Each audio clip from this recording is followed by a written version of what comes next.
Marla. I don't blame you if you'd have skipped, though. It's Monday. It's a beautiful day. I hope everybody had a great weekend. Mark, I will follow your lead. That way I don't ramble too much. Well, I'll tell you, I probably like others, I kind of make notes, rather than bugging you every time something comes up. I kind of make notes of, hey, next time we're talking with Kenny, maybe he can give us an update. And I've got 4 or 5 things written down. One big one is I believe we're at or pretty close to the time for the widening to begin on the Mount Juliet overpass. Get an update on the Christmas parade. I believe they've changed the theme a little bit since our last meeting. Of course, everybody always loves to hear about the new businesses and that are coming in. ML Rose specifically, kind of an update on that. And then we had a ribbon cutting. Gosh, it might have just been last Monday. It could have been 2 weeks ago. I can't remember, at the Greenway. That's a big day for Mount Juliet. Yeah. So, and with that, and then we'll take some questions. And if anything else comes to mind before we wrap it up in about 30 minutes, it's all you, buddy. Yeah, well, good morning, everybody. Yeah, it's of course, the Greenway is going great. There's always things that you figure out after you've taken so long to build something. And I know we got kidded a little bit about that, but everybody understands there was a lot of different things that happened through that process that caused it to take so long. You had the rail authority and water lines, Indiana Bat and all that. Not to make excuses, I'm just excited that it's here. But we're well under parked. As anybody knows, it's went by there, especially the end closest to South Green Hill. We're going to add some parking there, and I think there's a way to do that. We may not be able to add a lot of parking, but we do know we need to extend it.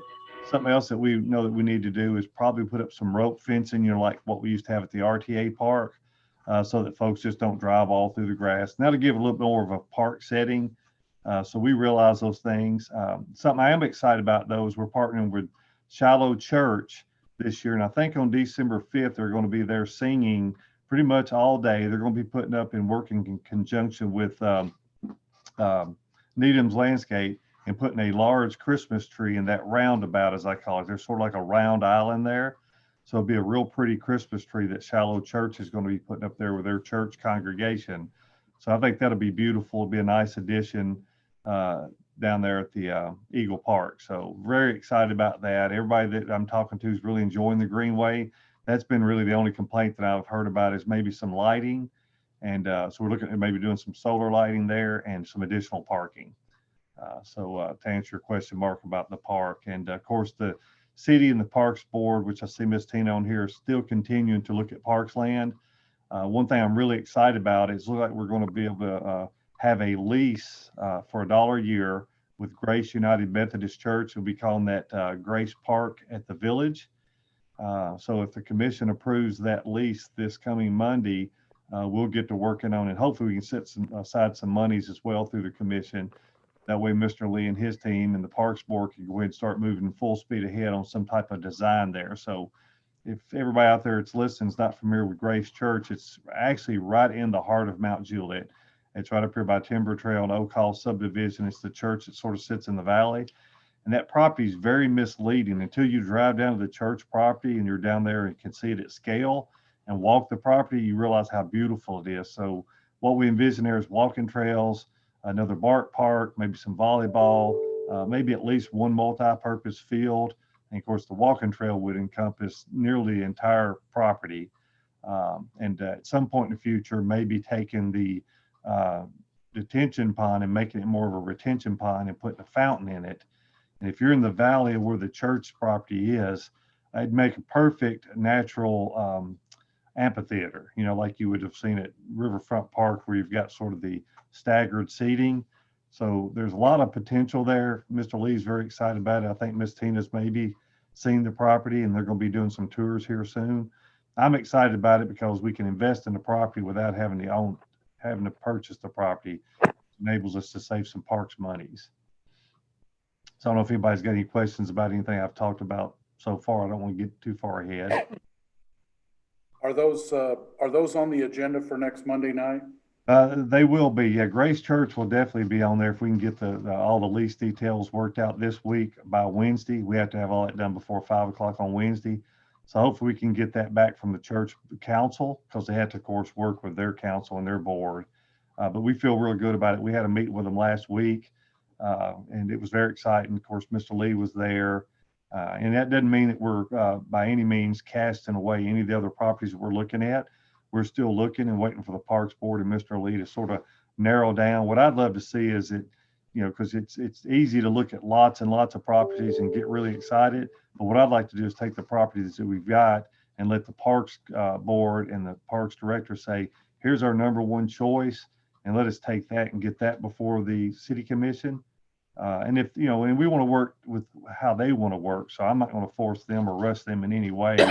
They may still be doing their due diligence, but the exciting thing is that we're going to be adding additional park space, which is most exciting, as anybody knows. And in all my many years here, 30 plus years, I've never been more excited about parks than I am right now. That's right on the heels of the Greenway. It is. And that's what's exciting about it. In the past, it was more of a hope and a dream. There really wasn't a funding mechanism. But with the hotel motel monies that were set aside and being able to save up to almost $3 million, and those monies, even though we're in the pandemic, continuing to come in at a slower pace, but still coming in. And with also the commission talking about maybe adding some funds to that through the budget process. That's just exciting, because it gives us an opportunity to say, okay, here's monies we've got to work with. Do we just buy a bunch of property, or do we buy a property that works today and save some of our monies on the side so we can go ahead and put the infrastructure in place and actually have parks sooner rather than later? And Ms. Tina, I see you there. I don't know if you want to add anything in or not, but I hope I'm spot on with the analysis. I don't want to step on the toes of the Parks Board or the park staff, but I believe that's the case. So just excited, because you're doing a great job. Oh, thank you, Ms. Tina. Yeah, it's exciting to me because, there's lots of inquiries. For example, there was somebody wanting to do a national story about Mount Juliet, and they were asking me things about, how did we get through the tornado? How did we get through the pandemic? Why are we seeing increased numbers? Why are we seeing so much interest from single family residential, townhomes, even retail? And of course, and how we're able to recruit a lot of the jobs that we're recruiting. We're actually seeing more interest now than we were actually last year. So I think a lot of that's coming because of some of what you see going on in the country, and just a lot of interest. Why wouldn't you want to live and bring a business to the 22nd best place to live in the country? So, and then that's everybody that's on here, and those that aren't on here are ones that's contributed to it. It's not me, it's everybody else. That's what's so exciting about it. And, I'm sort of lucky. The heavy lifting is done by you guys, and we just get to make sure we don't mess it up. So very, very exciting. Kenny, Yes, ma'am. isn't there a possibility, and you may not be ready to talk about this, but isn't Shiloh Baptist also maybe going to donate some parkland? Is that just in the talking stages? They are. They want to. As a matter of fact, I was talking to Pastor Workman this morning, and Mr. Lee's not real sure it'll work, simply because the property is on the back side of the church property, and he feels like there might not be a way to get to it. But I'm going to talk to Mr. Lee today and just see, with the church plans for what they're going to do at some point in the future, even if we had to build a gravel drive into the property for now, because that may be disturbed at some point as the church builds on the front end of the property. I'm hoping we can. And Pastor Workman and his congregation is very excited. So, Ms. Tina, you're right. Anytime anybody wants to come at you and say, I've got the property, if we can get a way to it, I think we need to add a park there. Yeah. So, yes, that's a good point. So that's a future conversation. Didn't mean to jump ahead. No, you did fine. Absolutely. As a matter of fact, I was hoping it was a little bit further along than it was. And then when I talked to Mr. Lee earlier this morning, he said he's just not really sure how he can get to the property. So I'll probably need to meet him over there. But I can tell you this, if we can get to the property and we can add an access to it and it not interfere with what the church plans are long-term, we're going to put a park over there. Even if it's just carving in something and putting wood chips down, we'll figure out a way to do it in the house, even if there's no funding for it. So very excited. Well, I know everybody wants something on the south side, and that would be on the south side. So anyway. Yeah, absolutely. Absolutely. So, and Mark, as far as the bridge at 40, they just let the bids, I believe it was last week. So we should see that bid awarded at some point in the coming weeks. And then from there, as soon as that bid gets issued, of course, then it would shortly thereafter go to construction. So the exciting thing is it's fully funded, it's fully approved, and it's at the bid phase now. So it's just a matter of a contractor being selected and then going from there. And that's what's exciting about it. This is one of those projects we know is coming. It's funded, it's approved, the right of ways there, and it's ready to go. I know that that particular construction project is very critical to the success and the opening on time of Providence Central. So no delays there. I will add, 22nd best city. Those other 21 ought to be very special from all I can tell, I'll tell you. So congratulations to them. But will you touch on if you've had any update from ML Rose? And you mentioned briefly the new business being busier even than last year. You might share with the folks today what you're able to share as far as new businesses coming. No, absolutely. Yeah. And I talked to Mr. Lineberry last week, the one that owns the building, and they're wanting to take, it's possible now that they may decide to take the whole building. And that hadn't been determined yet. I think before they were looking at taking 7,000 square feet and then adding an outdoor patio area. So that's still in the works. And so I look for construction to probably start within the next 3 months. And then everybody said, well, why are they waiting? I think they're just trying to get through this rough period. As you can imagine, the restaurant business hadn't been what everybody wants it to be. So before they open this one, they just want to make sure that it's right. But now they're talking about possibly taking the whole building. And I think what's driving a lot of that is the excitement level in Mount Juliet. I've never personally been to an ML Rose to eat, but everybody that I've talked to that has been there say that it's a great restaurant and it's even better than what was in there before. And so the one thing bad about something closing is that it closed. The great thing about when something does close, it gives us an opportunity because we've got a vacant space. And thankfully in Mount Juliet, there's not a lot of vacant space. As a matter of fact, a lot of the space that people see today and they go, oh, it's vacant. It's vacant for reasons because most of the time the owner of the property is choosing to pass on certain tenants. For example, you think about Providence, they're about 95% occupied. So you think about those few little places you see, for example, like the Lifeway Christian Bookstore. It sat empty for a while purposely, even though there was multiple people saying, we'd like to go in that space. Well, the reason they were holding it is because they knew that Sephora was coming. And Sephora, I'm not a big patronizer of the Sephora store, but apparently a lot of people are. And even though they're in JCPenney, this is different because it's freestanding. It's their own space instead of sharing it with someone. So there's a lot of excitement about that. And then you think about the Thai Samurai restaurant that's going in over there as well. There's been many restaurants that said, hey, we want to go in there. And the Providence marketplace has just been selective about what occupies some of those spaces. For example, I was up meeting last week with the owner of Jersey Oven. And if you hadn't had a chance to go by there, I encourage you to go by there if you've ever had authentic food. They're working hard in there. The day that I was there, the owner was there himself. He was covered in flour dough. He had his apron on. His staff had been working hard, and he couldn't go on enough about how much he appreciated everybody's support. Because this is a local businessman that basically, through sweat equity, did a lot of the build out himself. And you can tell he is embedded into that business and wants it to be successful. And as I was visiting with him, it was probably about 2 o'clock. There were still people coming in and eating. There were still people coming in and getting to-go orders. And he gave us a little sampling of something while we were in there, and actually a couple of pieces of pizza to take back to City Hall. And the pieces of pizza, y'all know how big my head is. So the piece of pizza was bigger than my head. And that gives you sort of an idea about scale and size. And he gave us 2 pieces. So that and a bunch of bagels. So it's just a great place. It excites me because the mom and pop businesses, and I see lots of people on this screen I patronize personally. And I think that's what makes our community so great is supporting our local businesses. So that's one of them that I didn't want to be remiss and not talk about, Mark, even though they're already open. But I'm going to go down a real quick list here of some things I'd written down. Goddard Daycare, which if you've seen that investment up there across from Lowe's and the community center, not community center, credit union. The credit union that's up there on Pleasant Grove Parkway. I don't know if anybody's seen the new daycare. It is absolutely beautiful. It's not quite open yet, but it's called Goddard Daycare. That should be open here real soon. And again, if you're a mom or dad and you've got kids, you know how hard it is to wait in line, waiting for a vacancy to free up at one of these daycare centers. And we've got 2 of them coming in. The other is called the Academy at Golden Bear, better known as Gardner. It's going in over by the Jackson Hill subdivision. So excited about that as well. And if you hadn't seen that facility, it's absolutely gorgeous. And that'll fit real well for the people that live in that region. They can just basically drive right at the end of their subdivision, drop their kids off, and then went on the way home at the evening, they can pick their kids back up. So very excited about that because we were underserved with daycares. The O'Reilly Auto Parts, I talked to O'Reilly this morning. If anybody's familiar with Tractor Supply on Lebanon Road, there's an old abandoned car wash that sits just on the east side of Tractor Supply. It needs to go. We're excited about it going.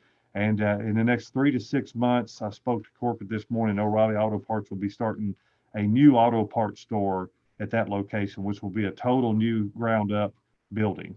And you would think, wow, we've just got an O'Reilly Auto Parts up closer to Mount Juliet Road in 70.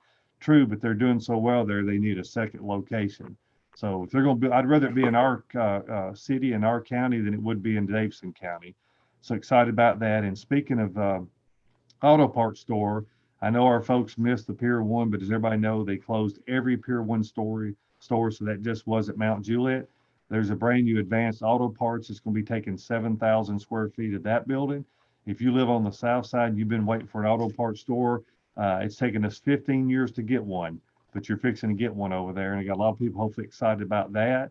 The other 3,000 square feet that they've got left in that building, we're currently working with other tenants to take that remaining square footage in that building. I do have some good news, Mark, and everybody listening, is that we had thought that we were going to lose our Chuck E. Cheese. And according to Chuck E. Cheese, the Chuck E. Cheese in Mount Juliet will be staying. Of course, you know, they're probably not doing as well as they'd like to do right now with the COVID and the pandemic.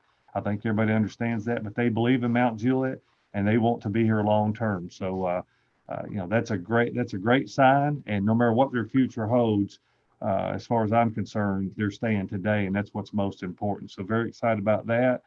A new 7-Eleven convenience center or station is coming in on Golden Bear, which we were excited about that because if you've ever traveled Golden Bear and you need to get gas, you've got to come all the way back to Mount Juliet Road in some shape, form, or fashion, or Highway 70.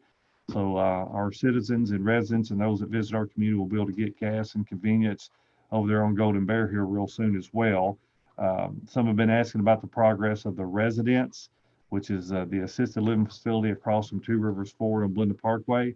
Now that it's sort of starting to come together and getting the outside of that facade on it, I think everybody can see what a beautiful facility that is. And you can only imagine once it's finally finished how pretty it'll be and how nice. And a lot of those folks, is when you think of assisted living, a lot of those folks come and go. So they'll be able to patronize a lot of those businesses. They'll be able to walk those nice new sidewalks over there and be able to get out and enjoy that beautiful facility. So very excited about that. I also want to add, there'll also be a left turn lane into Two Rivers Ford. We're doing the engineering work now. And I want to thank Two Rivers Ford. Two Rivers Ford is actually putting $50,000 into that project. And if everybody knows this and has known this about Two Rivers Ford long before they even came to Mount Juliet, they're one of our biggest supporters in this community. If you need something done or we need something for the parade, they let us use all the vehicles for that. They let us use vans to go to our annual police conferences in Washington. Anytime you need something, you call Two Rivers Ford, they're there. So I want to thank them for partnering with the city, because that left turn lane is going to make those two eastbound through lanes be able to flow better with people able to make that left turn. So excited about that. Dollar General on Highway 70. If everybody's familiar, that was the old hotel site where they're locating now. I don't know if anybody remembers that. That used to be called, what was it, Mark? The Hermitage Court Motel? Wasn't it Green Hill? It could have been that. It was either Green Hill or Hermitage Court Motel. And to be honest with you, Miss Tina may know for sure, but it wasn't much to look at. And go ahead. It was Hermitage Court.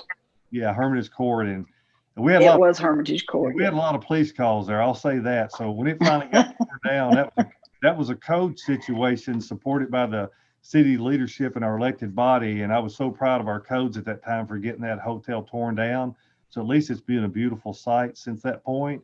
But there's a brand new state-of-the-art Dollar General store, which I'm excited about. I know a lot of people get excited about it. If it's a new business, I'm excited about it. And then when the old location closes, which is down beside HDP Motorcycle, we'll put another tenant in that. So it may seem like a loss, but it'll actually be a net gain of one business That makes 3 new Dollar General stores for our city. And I will tell you that it's actually, ask any city across the state and they'll tell you getting a Dollar General store is a good sign. And when you get 3, it's a great sign. The Old Dog Sanctuary, if you hadn't been down Noddle Road recently to look over and see that, that facility's coming along real nice. We're excited about that for them because once they move into their new facility, that'll free up their old facility. And what we'd like to do is take the old facility and see if we can get somebody to put a restaurant there. And I'll tell you why, if you've never been in the old Mosses or the current Old Dog Sanctuary, it looks like an old industrial, but it's just got a certain flair to it. So it will be converted, in my opinion, rather quickly to something else. But what it's serving as right now is awesome. But we're excited about them getting their new location, most importantly. That's a great investment. The new apartments that are slated for Lebanon Road, they should be starting that here in the coming months. Excited about that too.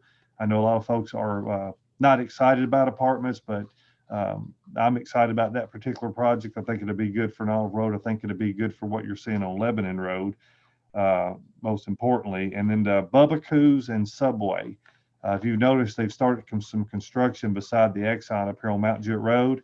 And I haven't double checked to see which tenant that is. It's either Subway or Bubba Coos, but that's the 2 tenants that are going into that building. So I encourage you, if you get a chance, to check out Bubba Coos. It's Bubba, just like you would think, common spelling, with Koos at the end of it. So I encourage you to take a look at that. Mr. Sellers development, you can see the Christmas stores coming along. They're starting to get the exterior facade on that. Absolutely beautiful building. It'll also have the bell tower in the top, which will actually sound. Not sure what kind of decorations they're going to do for Christmas this year, but Miss Tina had asked if we could get them to possibly decorate the clock tower. I've got to call into Mr. Sellers, and just as soon as he calls me, we're going to see if we can't coordinate with them and see if they'll still decorate his buildings and also the clock tower this year. Also, Dunkin' Donuts will be locating at that location, and also a place called Jeremiah's, if you're familiar with them. So that's just a little bit. I'm leaving a lot out, but I don't want to ramble too much and allow some folks an opportunity to talk a little bit. But when you just think about that, and that doesn't count Legacy Point, that doesn't count Providence Central getting approved last week. And I can tell you that Providence Central getting approved is awesome because the first thing they'll do there is start building the roadway. And then as they build the roadway, they're going to start doing mass clearing, of course, for the new apartment complex. But as a result of the city approving that project, I can tell you that there is a ton, and when I say ton, I mean an absolute ton of interest in the Providence Central development up there in the Providence area. And very, very exciting. Everything from Class A office to very, very, very, very big box retailers looking at that spot. And in this day and time, that's exciting because everybody knows how hard it is to get retail. So, Mark, I'll also tell you, I'd be remiss to mention this. It should be an exciting announcement tomorrow about another possible tenant in what I've called the old Boot Barn Center. Does everybody remember where that used to be on Highway 70? That's coming along real quick, and everybody knows that the new hair salon is going in there. And I'm gonna look at my notes so I make sure I get the saying right, or what that's called. But it's called Indulgent Salon and Medi Spa. But there's also another tenant that asked that we wait till tomorrow to announce for the end cap closest to Highway 70. So we're getting lots of buzz everywhere. You got Taco Bell, we got the Capital City Market on the corner that we're getting a lot of interest from. Everything from other convenience markets, brand new from the ground up, to tenants looking at the lot right beside of that because what might go on the corner. I think you'll probably see some activity and probably a signing real soon on that because I think it's just a great spot. And I think with the sidewalks coming down Highway 70, increasing the walkability, that's helping a ton as well. So if I left anybody out, I apologize, but just trying to throw a lot of stuff at everybody real quick. Oh, no, I think that's all exciting. And I'll be honest with you, I can't remember where my travels were within the last week or so, but I saw a Goddard School, Goddard Daycare somewhere between here and Tampa. And I can't remember where I saw it, but very nice looking building. So I share your excitement about what they can bring to Mount Juliet. Will you give us an update? I know this was sort of a moving target on the Christmas parade.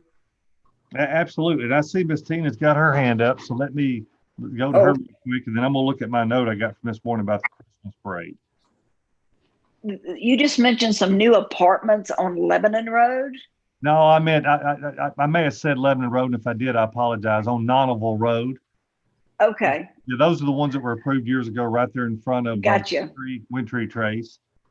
Yeah, and Perfect. I'm sorry if I said Lebanon Road. So I was probably No, I was confused. No, that's that's fine. me. Sorry about that. No. Mark, let me look up the note that I just sent just a minute ago to somebody that wants to volunteer, so I'll make sure I get right for everybody on the parade. So I'm going to read this, so that way I'm reading it straight from Parks. It says the parade will begin at Mount Juliet Little League this year, and everybody knows the reason for that is we can't stage at the junior high. And speaking of the junior high, or the old Mount Juliet Middle School, I'm sorry, not Mount Juliet, West Wilson Middle School. That and Stoner Creek, they should be starting construction. They're still waiting on the insurance. They still got those few little last details to work out, but we feel like that they'll probably be in there doing at least demo, because the fire department just did some training in there. So we're already knocking holes in the wall. So that school is not coming back. Some part of it may, that wing that's on the north end still may remain. That's still to be determined. But the parade will begin at the Mount Juliet League, as I still refer to as Little League, on Highway 70, and we'll end at East Division. So we're sort of taking a backwards route from what we normally would. This year there will be 3 drop-off locations. One is the RTA train station, one is the Mount Juliet Chamber of Commerce, and one is the Fellowship off of Industrial Drive. That's the big industrial building that's now basically Fellowship at Two Rivers Church, right there off of East Division and Industrial Drive. Let's see, the staging location will be at City Hall, and we'll be staging floats begin at 7 a.m. at Mount Juliet League. And what that means is there'll be a lot of people that'll be dropping people off here as well at City Hall, as you can imagine. If the parade ends at East Division, some people will end up, if they need to meet up here at City Hall to be picked up, they can do that. So I hope that helps, Mark, answer your question. Share with us real quick the theme again. Yeah, it's basically in regards, it's going to be called a Blue Christmas because our Christmas parade Grand Marshal is going to be Zach Atwood, who spent a little over 30 years working with the city. But we decided to change that to basically hometown heroes. And that's to honor all heroes, military, police, fire, nurse, teachers, everybody that I'm looking at here on the screen this morning, and everybody else out there, because it takes everybody to make a community. And as everybody saw, getting through this pandemic, getting through the tornado. So it's to recognize everybody, absolutely everybody, even the kid, that took up money trying to help one person with a jug to solicit funds to help somebody. That's a hero. So it's basically the Heroes Christmas Parade. And I believe there's an opportunity, or maybe it's not a sponsorship, but are they going to recognize the best float in honor of the young boy last year? That's exactly right. Yes, sir. The young man, Mr. Frenzy, that will be the parade winner. There's an honor and named in recognition of Mr. Frenzy. That's I'm glad y'all are doing that. I know a lot of others are as well. I'm actually doing this on my phone. I accidentally clicked yes on an update, so my computer has been updating this entire time. Yeah, so and if y'all haven't seen it, speaking of Mr. Frenzy Rowan and his family, there was a really beautiful park bench that was dedicated to him here recently by I call it Planet Playground, but by the playground at Charlie Hills Park. It's a beautiful little setup. The Parks Department worked closely with the family. And I think, Mark, you were there and several other people to participate. That was most moving. And that family, every time I see them, they cannot thank this community enough for the way that this community wrapped its arms around that family in memory of Mr. Rowan. I call him Mr. Rowan, but he's just a precious boy. But yeah, they're doing something really nice going forward in the parade this year. The main float winner, that award is named in honor of him. I think something for me and probably others that makes it particularly special is there's always an outpouring right after such a tragedy, but here we are nearly a year later, and there's as much or more today than there was a year ago, and now there's something in place to keep that going.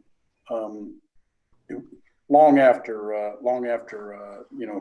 this year's parade and beyond. Absolutely. That's what's so awesome about this community, and I'm sure maybe it's something other communities do, and I just focus on here. But if you think any horrible tragedy that's ever happened in our community, we never forget. We always continue to embrace it and love on one another and the families, and that's what I love about our community, either through the naming of a park or a recognition, an award, or something like that. And I just think that speaks volumes about our people. Yeah, Ethan Park, Ethan Page, we've got, Mundy Park and now this. So I'm glad that we're doing those things to remember and sustainability, and so that one of these days we don't look back and forget. So absolutely. The old saying says that you don't know to not forget who you are and where you came from. Yeah. And we've got the Graydon Gaines little thing over at the Charlie Daniels also. That's exactly right. Yes, thank you very much, Eddie. Our new community swimming pool, maybe someday will be the Eddie Pool. Who knows? Yeah. Do I have to die for that? Oh, no. just make sure there's water when you go off the high dive. Problems. So, hey, Kenny, I was wondering if you know anything about the Rutland Baptist Church. Anything going on there? The Rutland Baptist Church. Let me think. Yeah, it's on Rutland. It's just got tape around it. I don't know that they're meeting. Just wondering if it's vacant or. Oh, I got you. Yeah, now I got you. Now I'm sorry. It was the one that was basically severely damaged by the tornado. Eddie, I got a call about that the other day. I want to say it was Thursday or Friday of last week. And to be honest with you, I don't have you a good answer. I need to dig into that and figure out what's going on.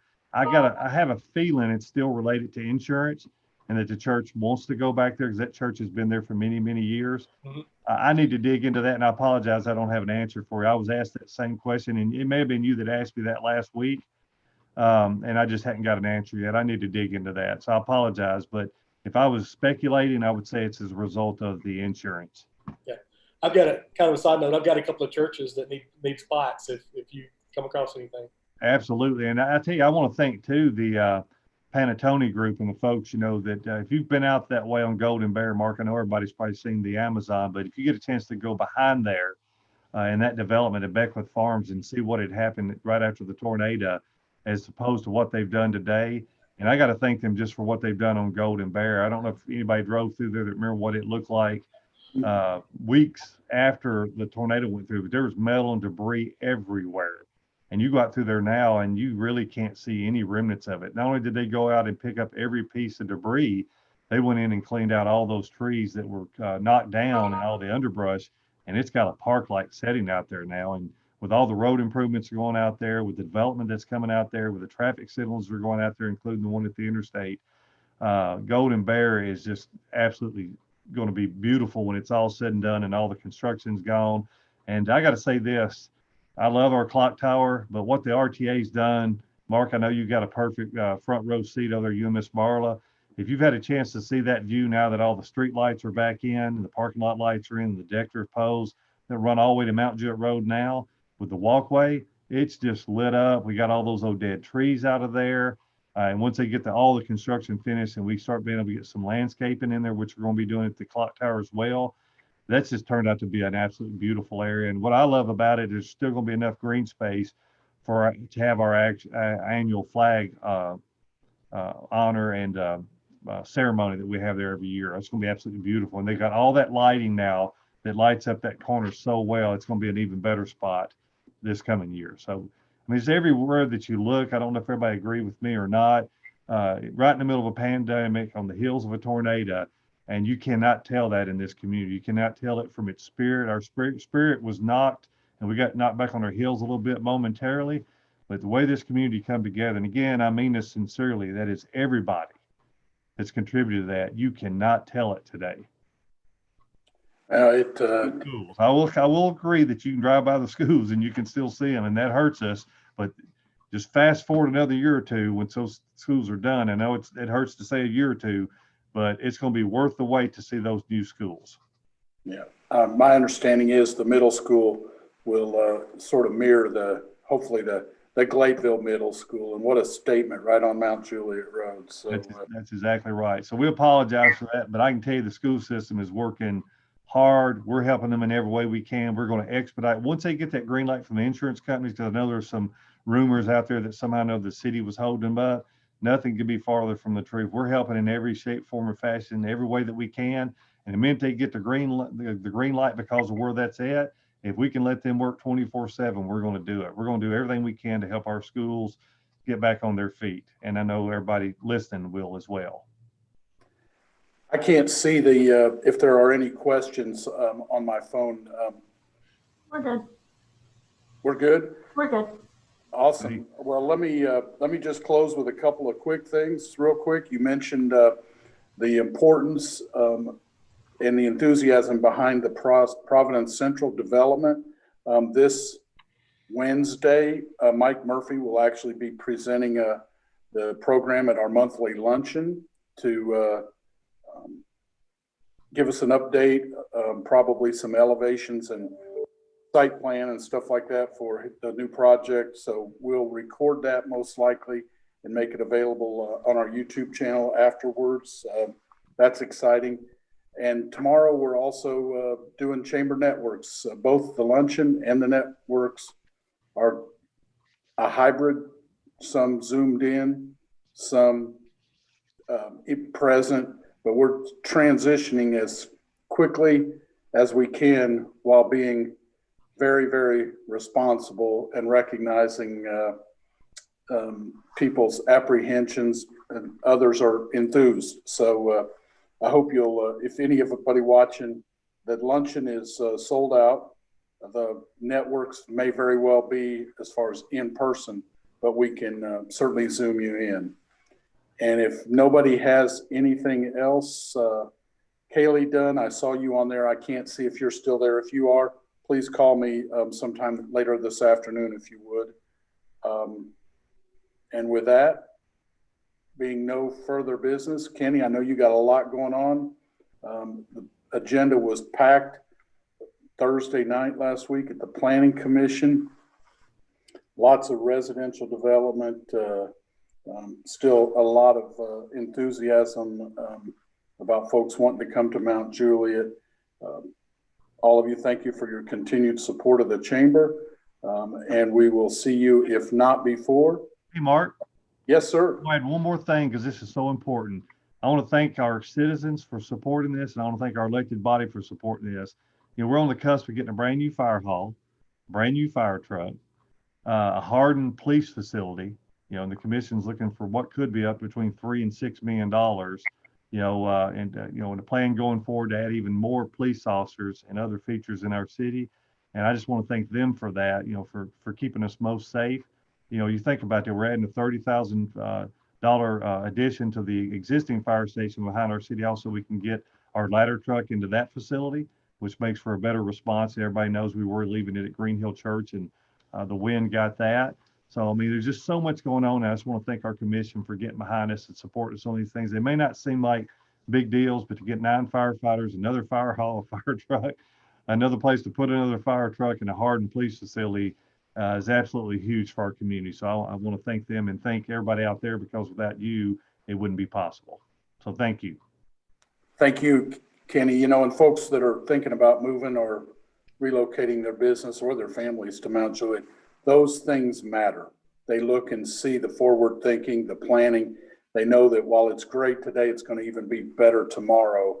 And that's a place we cannot take our foot off the gas. And so it really does take everybody. If you haven't early voted, the lines are long. Early voting goes for yet another little over a week before the election. So get out, cast your vote. And thanks to all the volunteers and the election workers that are making it so easy to cast your vote in Wilson County. So with that, with everybody's permission, we will adjourn. Thanks so much, and we'll see you soon. Bye.